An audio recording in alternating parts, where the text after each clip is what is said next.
noite. Boa noite. A facção criminosa de São Paulo tenta expandir as atividades para o Rio de Janeiro. A migração é monitorada pela Polícia Federal, que hoje prendeu 20 pessoas. Foram 2 anos de investigações. Criminosos de São Paulo se tornaram parceiros do tráfico de drogas do Rio de Janeiro. Uma expansão que, segundo a Polícia Federal, já se concentra na capital e em cidades da Costa Verde Fluminense. O PCC tenta vender com exclusividade armas e drogas para os traficantes cariocas.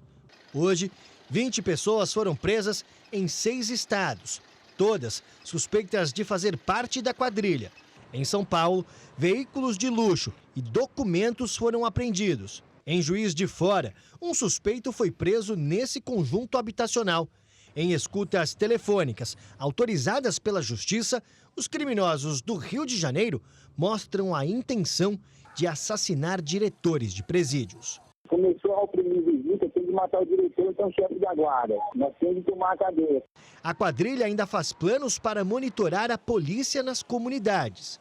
Mas eu pedi até para fazer a filmagem, entendeu? Filmar as entradas, as saídas, por onde que eles vêm a pé, entendeu? Os polícia? Pra gente saber de tudo, né? As ordens da facção, segundo a Polícia Federal, partiam dos líderes que estão presos aqui no complexo de Jericinó. A comunicação com o lado de fora, de acordo com as investigações, era feita por aplicativos de mensagens e redes sociais. Os criminosos usavam perfis sem foto e ainda sempre trocavam os chips dos telefones para despistar a polícia. As nossas cadeias, elas são extremamente porosas. Por mais que você invista em tecnologia e profissionais, elas estão muito suscetíveis à corrupção e à organização que o próprio crime organizado tem dentro das próprias cadeias. E o Estado ele não tem competência sequer para organizar e para controlar as suas cadeias. Imagine as ruas. A gente tem um Estado que ainda engatinha na sua forma de organização para combater o crime organizado. Veja agora outros destaques do dia. Fraude na pandemia derruba mais um secretário de saúde. Desembargador que ofendeu guarda em Santos é afastado. Vacina de Oxford pode ser aprovada antes do previsto. Lava Jato bloqueia 4 milhões de reais de ministro do TCU. Ronaldinho Gaúcho e o irmão chegam ao Brasil liberados da prisão no Paraguai.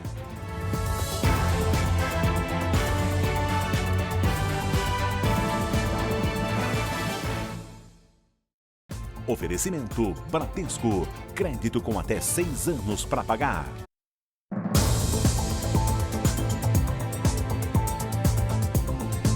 Uma rua em São Paulo ficou conhecida por causa dos assaltos. A maioria dos moradores tem uma história de medo para contar e já pensa em deixar o local. O que já foi uma rua pacata no bairro de Pinheiros, em São Paulo, hoje é um dos lugares mais perigosos da região. Os moradores já registraram vários casos de assaltos e sequestros relâmpagos. O último caso foi há 2 dias. Um carro com um casal foi parado por bandidos que acabaram levando o veículo com os passageiros. O assalto virou um sequestro relâmpago que durou 4 horas. Não foi só a pandemia que levou os moradores da rua Pascoal Bianco para dentro de casa. Aqui eles vivem trancados por causa do medo. A rua, que há muito tempo virou rota de fuga para bandidos, se tornou alvo fácil para criminosos. E a média de assaltos chama a atenção. Pelo menos uma vez por semana, um morador dessa rua é vítima de violência. O acesso rápido à Marginal Pinheiros faz com que a rua seja uma rota de fuga para os criminosos. Vários moradores relatam assaltos. Eles têm medo de se identificar. Eles não têm limite. Tanto assalto na rua, levando vítima, abandonando carro, deixando muita vítima até sem vestimenta, quanto assalto à casa. E com a pandemia diminuiu assim as pessoas na rua, então é mais medo que a gente fica de sair. Eles acham que aqui é um ponto fácil, porque não tem ronda. O mínimo é isso. Em janeiro, uma moradora que chegava em casa chegou a ser arrastada pelo asfalto por um bandido. O músico Kleber Amaral já teve 2 carros roubados. Como ele faz shows nas proximidades do bairro, sempre achou conveniente morar por aqui. Vive trancado. E aí, no final de semana, que é quando a gente tem um tempo para aproveitar a cidade, a gente fica com medo de chegar em casa tarde, ou em alguns horários onde a rua é vazia, por medo de ser roubado e passar por algum tipo de violência. Em nota, a Secretaria de Segurança Pública diz que, apesar da reclamação dos moradores, os índices de furto e roubo caíram na região e que o batalhão da área faz rondas frequentes no bairro. Em votação unânime, o Conselho Nacional de Justiça decidiu hoje afastar o desembargador que humilhou guardas civis de Santos no litoral de São Paulo. Eduardo Siqueira também vai sofrer processo disciplinar, mas vai continuar a receber salário. Na sessão por videoconferência, o Corregedor Nacional de Justiça, ministro Humberto Martins, deu início ao julgamento contra o desembargador. Na pauta, 3 processos sobre o mesmo episódio em que Eduardo Siqueira se recusou a usar máscara, rasgou uma multa e ofendeu um guarda municipal na Praia de Santos há mais de um mês. A acusação pediu o afastamento do cargo. A famosa carteirada. Você sabe com quem você está falando? O Estado constitucional não tolera essa prática espúria. A defesa alegou que Eduardo Siqueira faz tratamento psiquiátrico. Toma remédios controlados, que provocam alteração no seu comportamento. Então, a reação dele é em função dessa circunstância. Na última sessão como Corregedor Nacional de Justiça, Humberto Martins, ministro relator, deu seu voto em 45 minutos e defendeu o afastamento do desembargador e a abertura de processo administrativo disciplinar. O que entendemos que o eminente desembargador estava totalmente lúcido, inclusive na forma como foi apresentado a todos e de conhecimento, fato público e notório, a sua forma agressiva, a sua forma autoritária. Os 13 conselheiros do CNJ acompanharam o relator. Então, proclamo o resultado. A unanimidade, o Conselho Nacional de Justiça, nos termos do voto do relator, deliberou no sentido da abertura do PAD com afastamento. Segundo o Tribunal de Justiça de São Paulo, existem mais de 40 processos contra o desembargador. Quase todos foram arquivados, mas o que mais chamou a atenção foi o que ocorreu em julho e motivou o julgamento de hoje no CNJ. Na época, Eduardo Siqueira foi repreendido por guardas civis de Santos. O agente pediu que ele colocasse a máscara, obrigatória na cidade, mas Siqueira se recusou. Chamou o guarda de analfabeto e rasgou a multa. Ainda tentou dar uma carteirada, ligando para o secretário de Segurança de Santos. Eu estou aqui com um analfabeto do PNC, aqui, um rapaz. Nessa entrevista exclusiva ao Domingo Espetacular, o desembargador tentou se justificar. Tomo alguns medicamentos para depressão e ansiedade. A todos vocês que me conhecem, me desculpem, eu fiz um papelão. A decisão do afastamento já está valendo e o desembargador continua recebendo a remuneração mensal até que se encerre a apuração. Os advogados da deputada federal Flor de Lis entregaram hoje o passaporte da parlamentar à Justiça do Rio. Ela está proibida de deixar o país depois de ser denunciada como mandante do assassinato do marido, o pastor Anderson do Carmo. As informações com Priscila Tovic. Boa noite, Priscila. Olá, boa noite a todos que nos acompanham no Jornal da Record. A deputada só pode deixar a cidade de Niterói, onde mora, para ir até Brasília. Além disso, deve comparecer à Justiça todos os meses para assinar um boletim de frequência. E mais, Flor de Lis também está proibida de manter contato com qualquer testemunha ou réus do processo. Entre eles estão 7 filhos da deputada. 5 foram presos na segunda-feira, junto com uma neta dela. A Polícia Civil já entregou em Brasília a cópia do inquérito e a denúncia do Ministério Público à Câmara dos Deputados. Aliás, são eles que vão decidir se Flor de Lis poderá ser suspensa ou presa. A defesa da deputada nega todas as acusações. Cris, Sérgio. Vamos aos números de hoje da pandemia no Brasil. Segundo o Ministério da Saúde, o país tem 3.669.995 casos da Covid-19. São 116.580 mortos. Foram 1.271 mortes em 24 horas. Também entre ontem e hoje, 69.686 pessoas se recuperaram. No total, já são 2.848.395 recuperados e 705.020 seguem em acompanhamento. Um dos responsáveis pela pesquisa da vacina de Oxford, considerada a mais avançada contra o coronavírus, disse hoje que pode enviar os resultados para aprovação até o fim do ano. A notícia foi recebida com entusiasmo, mas especialistas alertam que, apesar dos avanços, isso ainda não é uma certeza.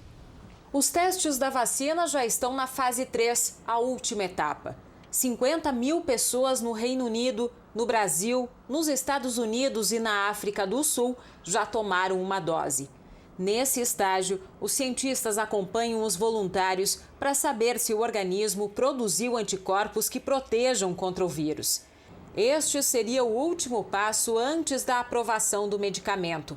As agências de saúde, como a Anvisa aqui no Brasil, são responsáveis pelo licenciamento do produto após garantir sua eficácia e segurança. O anúncio gera expectativas sobre a possibilidade de termos uma vacina contra o coronavírus antes do tempo previsto, já que um estudo como esse poderia levar até 1 ano para ser concluído. Mas para pesquisadores brasileiros, ainda é cedo estimar uma data para que isso aconteça. Se as coisas correrem bem, se os dados forem muito bons, né, talvez a gente tenha um licenciamento mais precoce, né, mas sempre baseado em resultados que se possa vir a ter. A doutora Lili coordena os estudos da vacina de Oxford no Brasil. E o número de participantes por aqui está sendo ampliado. E a boa notícia é que agora, além das pessoas até 55 anos, hoje nós já temos liberação da Anvisa para 69 e agora, mais recentemente, esta semana, nós conseguimos, então, a autorização para a Anvisa para ir acima de 70 anos. Isto é, não terá mais idade limite. E se correr bem, não será preciso esperar. Os resultados já me mostram que o produto é muito bom, então eu dou uma licença emergencial para uso. Isto é uma possibilidade, tá? Você obter isto com os dados que se tem. O senador Flávio Bolsonaro está com a Covid-19. Ele se mantém em isolamento e não apresenta sintomas. Desde ontem à noite, o senador começou a tomar os remédios cloroquina e azitromicina. O mundo já tem 3 confirmações de reinfecção pelo coronavírus. No Brasil, pelo menos 20 casos são considerados suspeitos, a maioria no estado de São Paulo.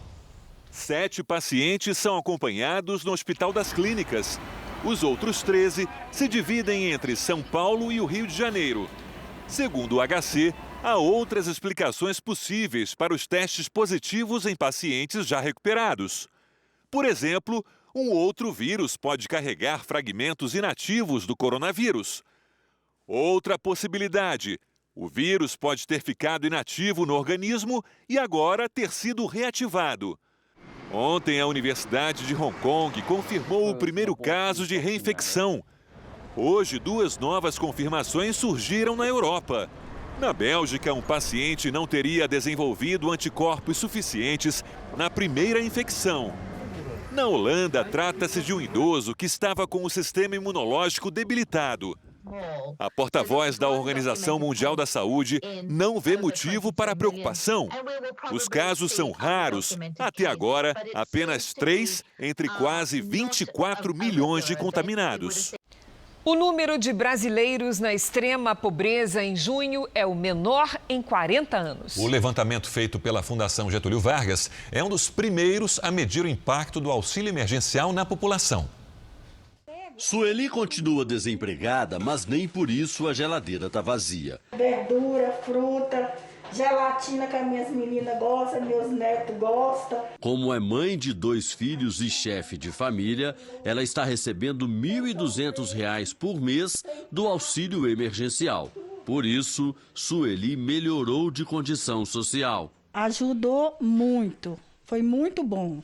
Deu para mim poder dar um alimento melhor para minhas filhas. Segundo pesquisa da Fundação Getúlio Vargas, a pobreza diminuiu no Brasil em plena pandemia. 13 milhões e 100 mil brasileiros saíram da miséria. Isso aconteceu em maior número no Tocantins e em Pernambuco. A redução de pobreza no meio de uma pandemia dessa magnitude foi muito surpreendente. E outro, o fato dos mais pobres terem comportamentos mais adequados à pandemia, talvez função do auxílio emergencial, do que grupos com mais renda. O estudo também mostrou que quase 6 milhões de pessoas regrediram e desceram da pirâmide. Os estados que mais perderam classe média foram o Espírito Santo, Bahia e São Paulo. A pesquisa também revelou outro dado considerado surpreendente.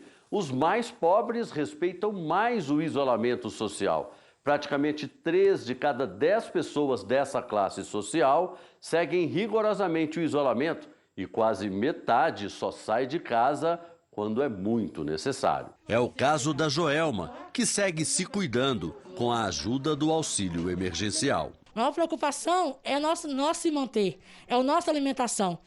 Aqui vai para 8, só a criança, temos 8 crianças na casa. Se esse auxílio acabar, infelizmente, me desculpa, vamos passar fome. A Força Tarefa da Lava Jato de Curitiba deflagrou hoje mais uma fase da operação. Desta vez, o alvo é o ministro do Tribunal de Contas da União, Vital do Rego. A Polícia Federal foi às ruas em 3 cidades da Paraíba e também em Brasília.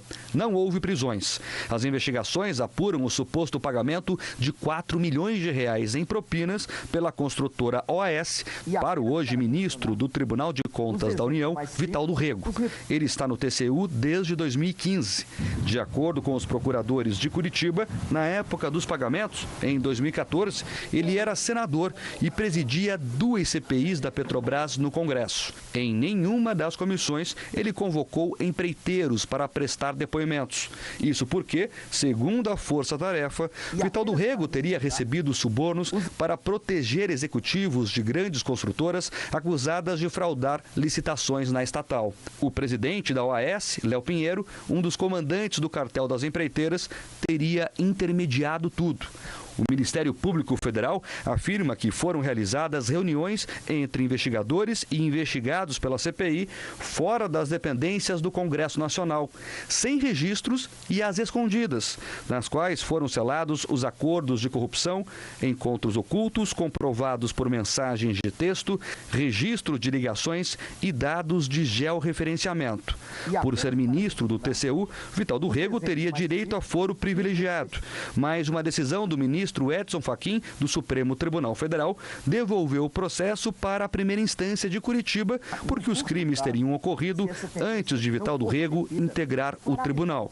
A juíza Gabriela Hart bloqueou 4 milhões de reais e 2 carros do ex-senador pelo MDB. A investigação sobre o pagamento da propina foi dividida em 2. Em uma delas, a Lava Jato apresentou hoje denúncia contra Vital do Rego e mais 9 pessoas pelo repasse de 3 milhões por meio de contratos superfaturados com empresas da Paraíba. Em outro braço da operação, a ação de hoje buscou mais provas sobre lavagem de dinheiro e pagamento de mais de 1 milhão em subornos ao Diretório Nacional do MDB, disfarçados como doação pedida pelo ministro. O ministro do TCU, Vital do Rego, afirmou ter sido surpreendido com a denúncia após 5 anos de inquérito e que, nesse período, 2 procuradores gerais da República, Rodrigo Janot e Raquel Dodge, não encontraram elementos para formalizar o pedido de ação penal. O ex-senador diz ainda que causa estranheza e indignação o fato da denúncia ter nascido de um inquérito aberto sem autorização do Supremo Tribunal Federal, que ainda examina recurso do investigado.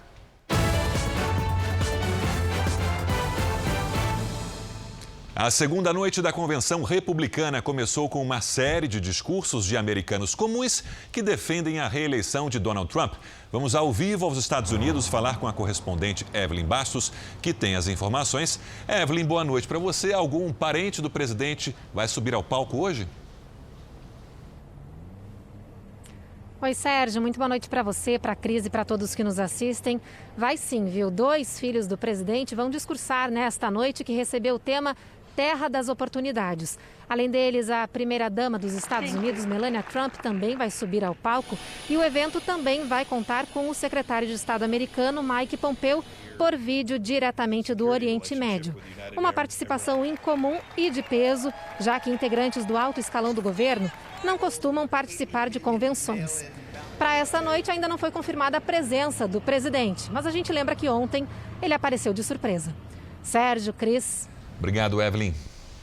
O governo da Rússia disse hoje que não vê necessidade de investigar as circunstâncias do envenenamento do político Alexei Navalny e que o diagnóstico inicial feito por um hospital alemão ainda não foi conclusivo. O porta-voz do Kremlin, Dmitry Peskov, fez a declaração depois que a chanceler alemã, Angela Merkel, pediu que a Rússia investigue o caso. Ele acrescentou que não está claro por que os médicos alemães estão com pressa para usar a palavra envenenamento. O chefe da Agência Internacional de Energia Atômica da ONU, Rafael Mariano Grossi, se encontrou hoje pela primeira vez com representantes do governo do Irã.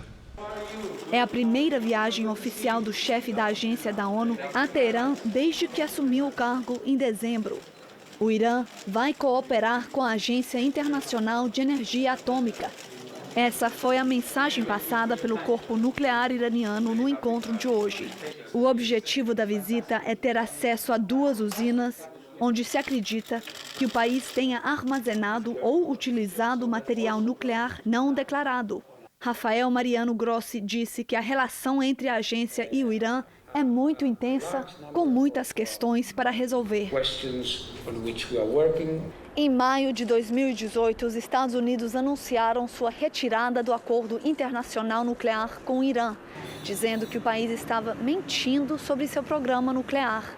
Desde então, Washington mantém uma campanha de pressão máxima contra os iranianos, incluindo a imposição de sanções. As piores restrições são as sanções econômicas, que atingiram duramente a exportação de petróleo do Irã e a economia do país. As tensões têm aumentado entre os Estados Unidos e o Irã, mas nesta terça-feira, o presidente Hassan Rouhani disse que futuras negociações são possíveis, se os americanos retornarem ao acordo nuclear. Veja daqui a pouco, documentos revelam como golpistas extorquiam dinheiro de padre acusado de desvio bilionário. E também, operação cumpre 400 mandados de prisão no Rio.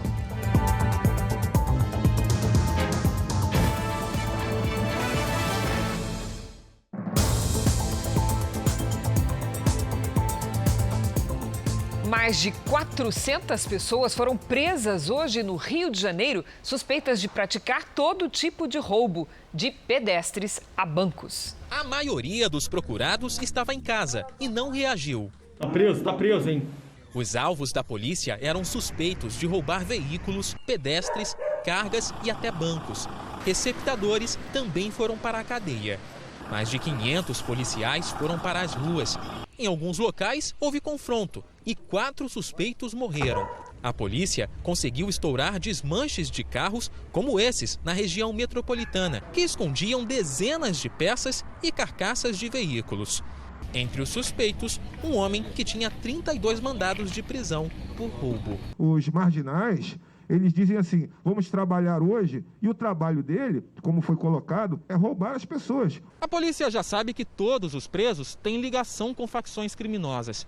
Segundo as investigações, o tráfico de drogas e a milícia já são responsáveis por 8 em cada 10 veículos roubados e por mais da metade das cargas desviadas na capital e região metropolitana. Nós estamos combatendo as organizações criminosas que são as responsáveis por fomentar a prática desses crimes, emprestam o armamento, principalmente para roubar veículos e cargas, em troca de uma parte do lucro auferido com o produto desses roubos.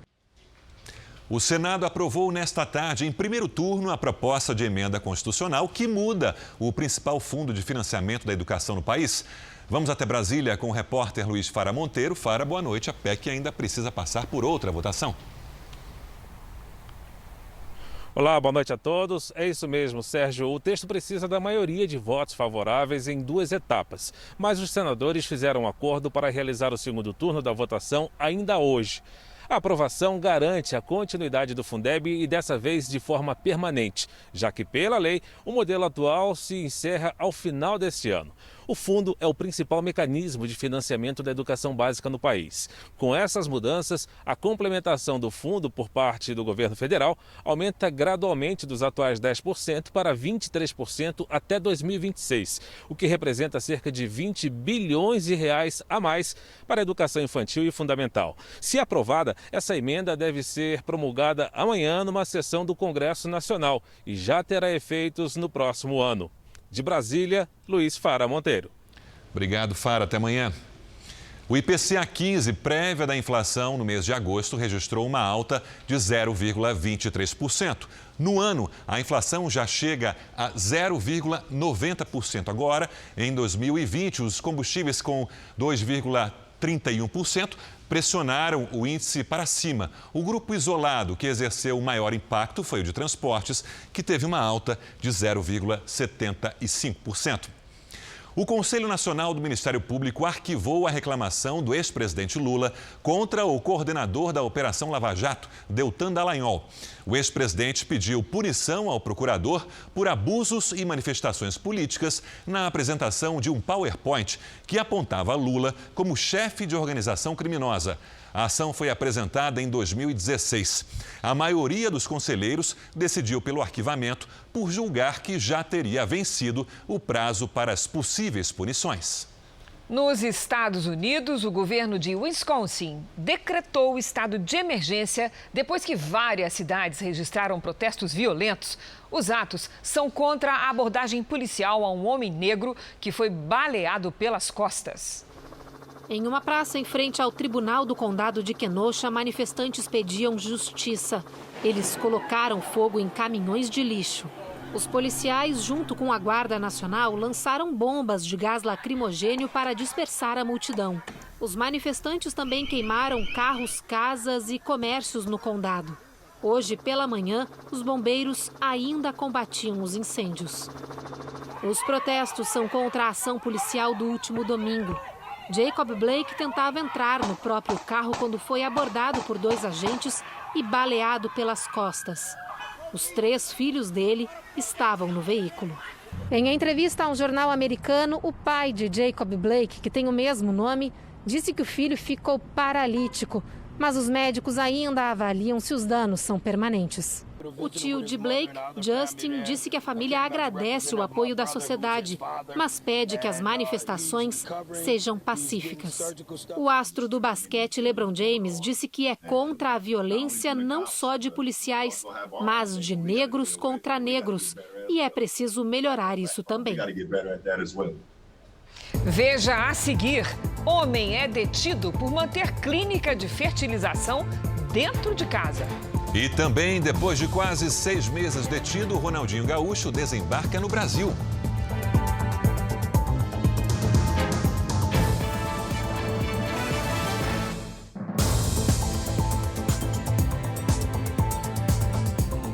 O governo federal lançou hoje o programa Casa Verde e Amarela, que vai substituir o Minha Casa Minha Vida. A promessa é que os contratos tenham os menores juros da história. O novo programa habitacional foi anunciado em evento no Palácio do Planalto. O Casa Verde e Amarela substitui o Minha Casa Minha Vida, lançado em 2009 no governo Lula. A meta é atender até 2024 1.600.000 famílias, 350 mil residências a mais do que se fossem construídas, com as regras do antigo programa. As famílias foram divididas em 3 grupos, com rendas de até R$ 7.000 por mês. Nas regiões Sul, Sudeste e Centro-Oeste, os juros mínimos serão de 4,5% ao ano para os financiamentos habitacionais das famílias mais pobres, um corte de 0,25 ponto percentual em relação ao Minha Casa Minha Vida. Nas regiões Norte e Nordeste, o corte para a faixa com renda menor será de 0,5 ponto. Os juros para quem tem FGTS poderão chegar a 4,25% ao ano. Nós estamos lançando hoje um programa, presidente, que vai permitir que o Brasil tenha a menor taxa de juros da história no programa habitacional. Isso só vai ser possível porque este governo tomou medidas de responsabilidade fiscal que permitiram que estejamos hoje com uma taxa de juros de 12% da Selic. As famílias mais pobres poderão também fazer a regularização fundiária e reformar imóveis. Áreas de risco não podem ser beneficiadas. Todas as regras foram definidas por medida provisória, que será analisada pelo Congresso. O nosso parlamento, que agora recebe essa medida provisória e a aprovará com toda certeza e, se for o caso, farão aperfeiçoamentos. Assim é que se fazem as leis, assim é que nós nos apresentamos para atender a nossa sociedade. No novo programa também será feito um mutirão para a renegociação das dívidas de 500 mil famílias que financiaram moradias pelo Minha Casa Minha Vida. O ministro da Economia, Paulo Guedes, não participou do evento, que era do Ministério do Desenvolvimento Regional. Rogério Marinho e Guedes têm travado nos bastidores uma disputa pela orientação de gastos e investimentos do governo. O Casa Verde e Amarela faz parte de um plano maior do governo, o Pró-Brasil. A ideia é estimular a retomada da economia após a pandemia de coronavírus. Nesta terça-feira, a Casa Civil definiu a lista de projetos prioritários. São mais de 50 iniciativas, entre obras, privatizações, programa social e mudanças na legislação. Entre os projetos que serão priorizados estão o Renda Brasil, PEC do Pacto Federativo, novo marco legal do licenciamento ambiental, entrada do Brasil na OCDE, Organização de Cooperação e Desenvolvimento Econômico, autonomia do Banco Central e novo mercado de gás. No que se refere a privatizações, as prioridades são as vendas do Porto de Santos, Eletrobras, Telebrás e Serpro.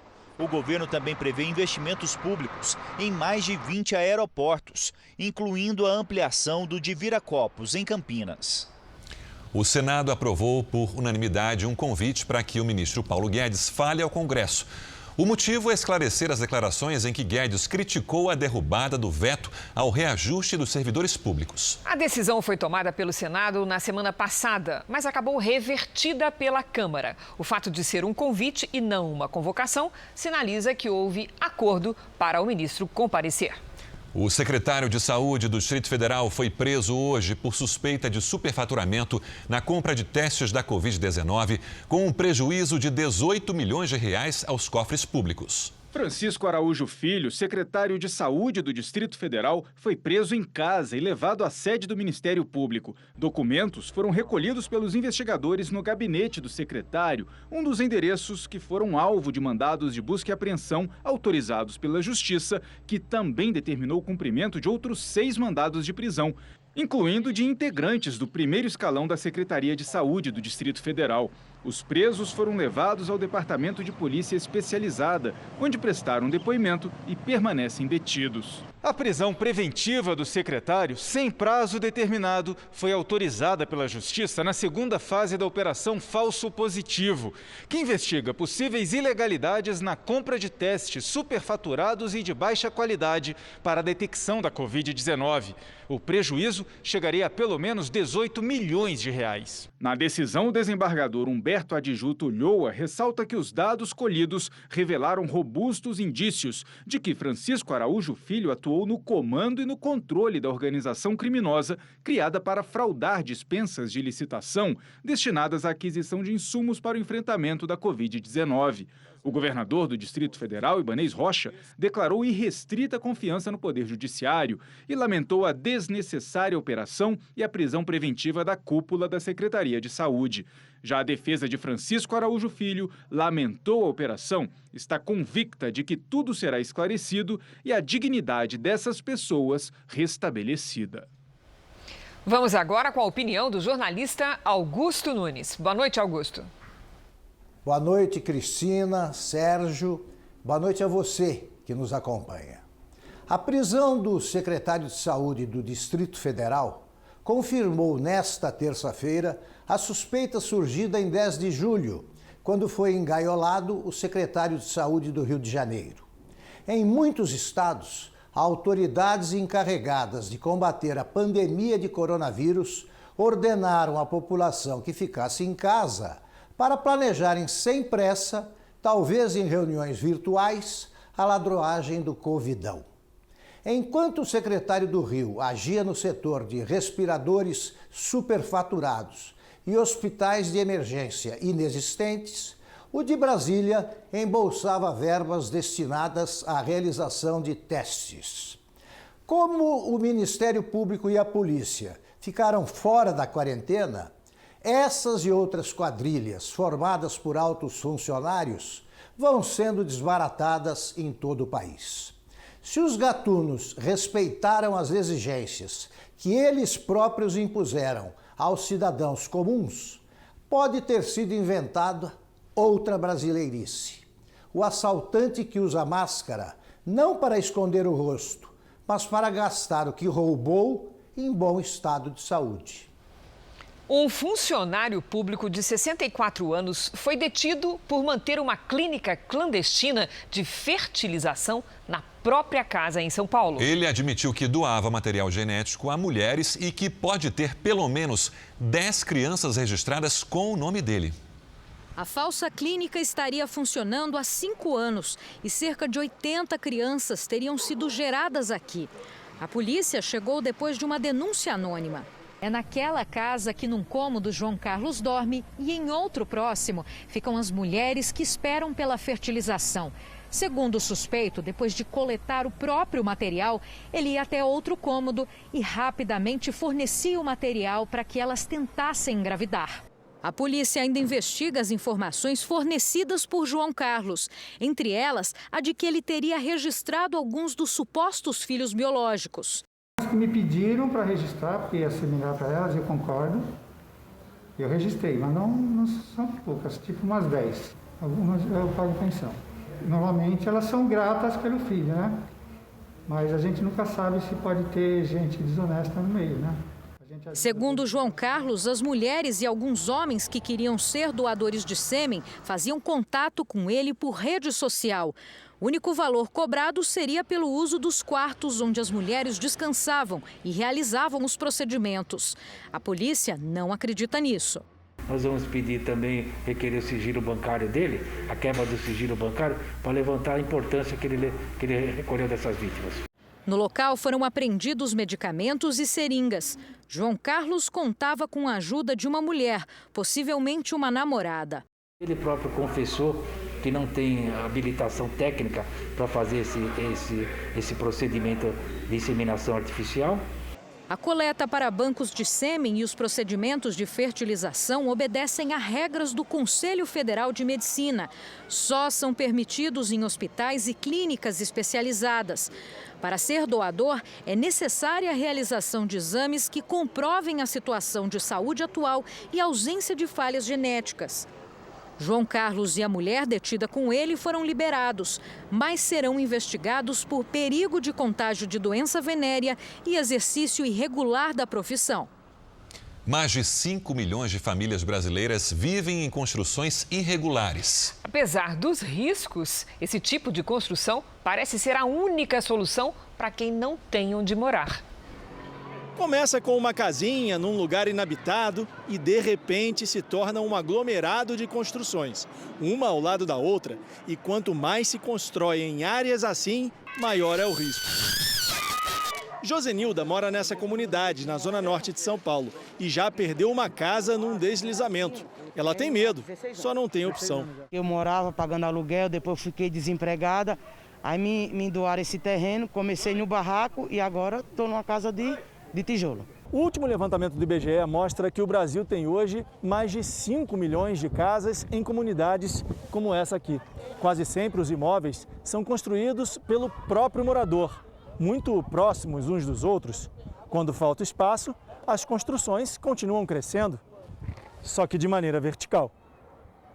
Entre os estados brasileiros, o Amazonas é o que tem mais gente morando em comunidades proporcionalmente, seguido por Espírito Santo, Amapá, Pará e Rio de Janeiro. Levamos uma arquiteta para avaliar o risco do crescimento vertical nesta comunidade. Samira aponta o solo como o principal problema. A maioria das áreas que sobram na cidade, que essas pessoas que não têm acesso à terra, a um local para construir, são áreas difíceis de construir, como a que a gente tem aqui, que são morros, tem muito aclive, muito declive, ou áreas perto de córregos, de rios, então o solo mais úmido. No ano passado, 24 pessoas morreram quando 2 prédios desabaram na comunidade da Muzema, na zona oeste do Rio. Segundo a prefeitura, os imóveis eram construções irregulares. A construção, acompanhada por um profissional, pode evitar graves acidentes, como o que aconteceu no último fim de semana em Mauá, na Grande São Paulo. O casal de moradores subiu mais 2 andares no sobrado, mas a fundação não aguentou o peso e desabou. Apesar do estrago, dessa vez ninguém se feriu.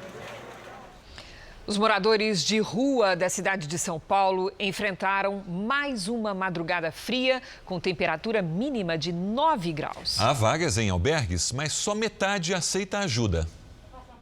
7 filhos e nenhum teto. A caçula nasceu há 3 dias.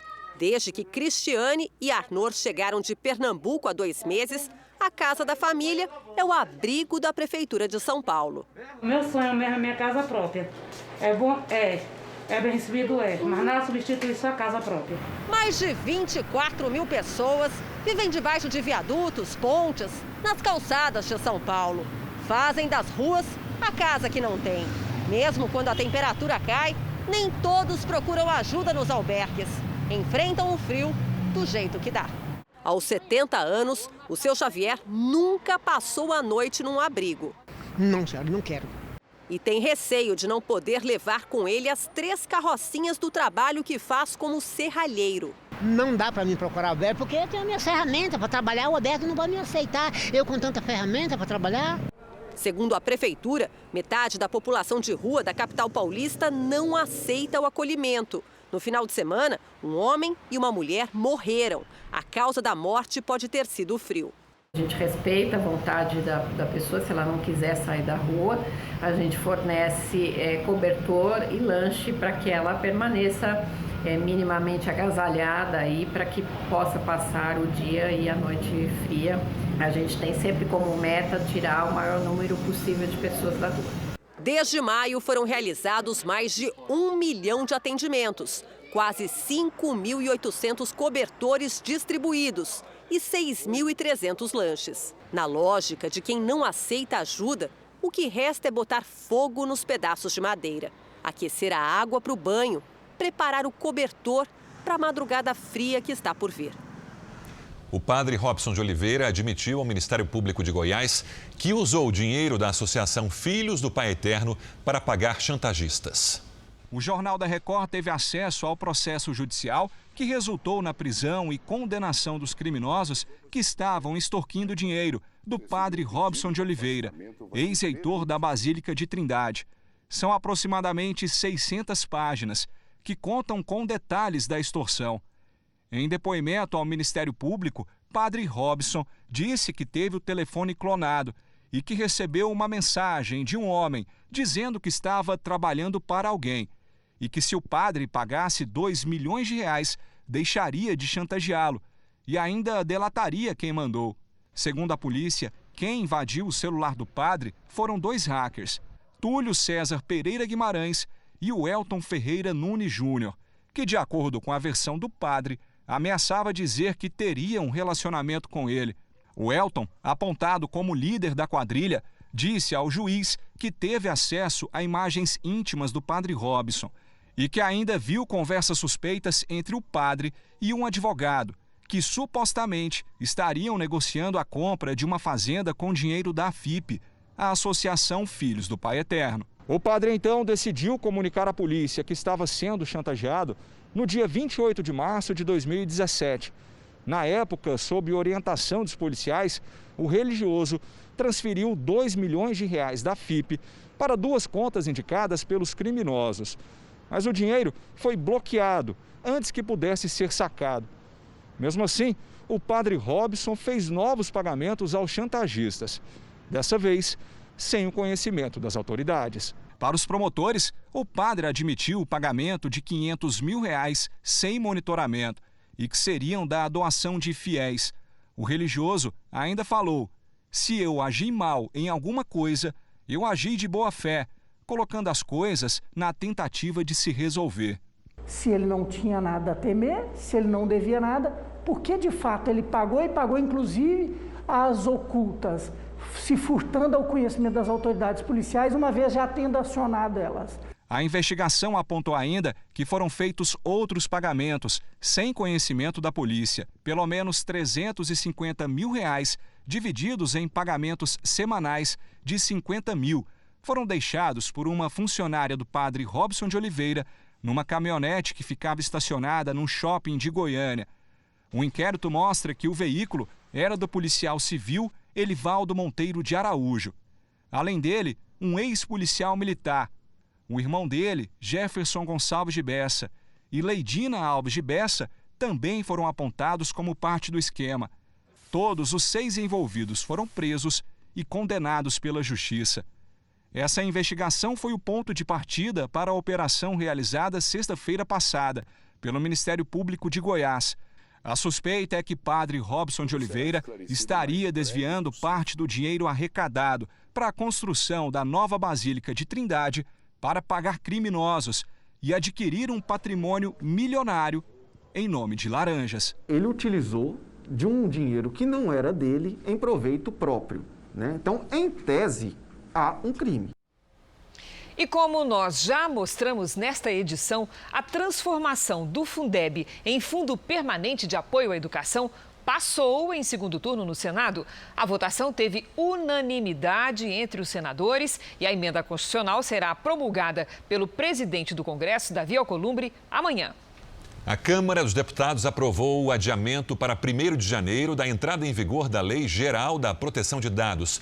A medida ainda precisa ser aprovada pelo Senado. A lei prevê que empresas que têm acesso a dados de clientes pela internet garantam a privacidade deles. A travessia entre Mar Grande e Salvador, na Bahia, está suspensa desde domingo. Lidiane, até quando nós teremos restrições de clima que estão dificultando essa travessia? Pelo menos por mais um dia, Cris. Boa noite para você, para quem nos acompanha. A forte circulação de ventos, chamada de ciclone extratropical, segue até amanhã.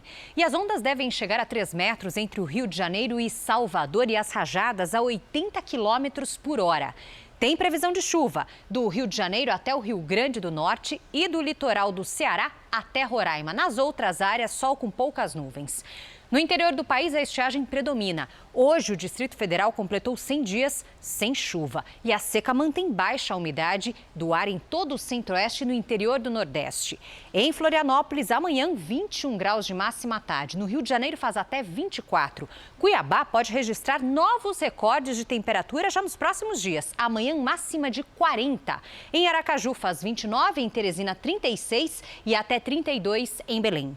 Em São Paulo, frio de manhã e menos frio à tarde. Mínima de 8 e máxima de 22 graus. Até amanhã. Mínima de 8, uau. Sim. Obrigada, Lid. Até amanhã. O furacão Laura, que causou a morte de pelo menos 24 pessoas no Haiti e na República Dominicana, se aproxima dos Estados Unidos. A previsão é de que Laura chegue à costa americana ainda hoje, com ventos de até 185 quilômetros por hora. Um alerta foi emitido para os estados do Texas e Louisiana. Autoridades das cidades texanas de Port Arthur e Galveston, que têm cerca de 50 mil habitantes cada, deram ordens para que todos procurem abrigos. Segundo os jornais espanhóis e argentinos, Lionel Messi comunicou hoje ao Barcelona que deseja deixar o clube. Messi teria proposto uma rescisão unilateral. De acordo com o contrato, ele pode sair de graça após o término de cada temporada. O jogador fez nenhuma aparição pública desde a derrota por 8-2 para o Bayern de Munique, jogo pela Liga dos Campeões. O meia argentino já jogou 16 temporadas pelo Barcelona e foi escolhido o melhor jogador do mundo por 6 vezes. Depois de quase 6 meses detidos no Paraguai, o ex-jogador Ronaldinho Gaúcho e o irmão Roberto Assis chegaram hoje ao Rio de Janeiro. Os dois deixaram o hotel onde estavam presos e pegaram um voo fretado para o Brasil. Eles chegaram ao Aeroporto Internacional do Rio às 4 da tarde. O ex-jogador saiu sem falar com a imprensa e foi direto para a casa dele neste condomínio de luxo na Barra da Tijuca. Os irmãos foram liberados depois que a Justiça do Paraguai suspendeu o processo de falsidade ideológica que eles respondiam no país. A liberdade custou R$1.100.000, que, segundo a Justiça paraguaia, serão usados no combate à Covid-19 no país. Os irmãos foram presos em março, quando desembarcaram em Assunção com passaportes paraguaios adulterados. Eles passaram um mês em um quartel da polícia e mais 4 em prisão domiciliar em um hotel. Havia ainda suspeita de envolvimento com lavagem de dinheiro, mas os promotores não encontraram provas e desistiram da denúncia. Agora, no Brasil, Ronaldinho e o irmão terão algumas obrigações, entre elas a de comparecer à justiça sempre que requisitados. Mas para especialistas em direito internacional, na prática, o ex-jogador é considerado um homem livre. Converter eventual pena privativa de liberdade em multa. É um instituto que não cabe aqui no direito brasileiro. O Jornal da Record termina aqui. A edição de hoje na íntegra e também a nossa versão em podcast estão no Play Plus e em todas as nossas plataformas digitais. E à 00:30 tem mais Jornal da Record. Fique agora com a novela Apocalipse. A gente se vê amanhã. Até lá. Boa noite e até amanhã.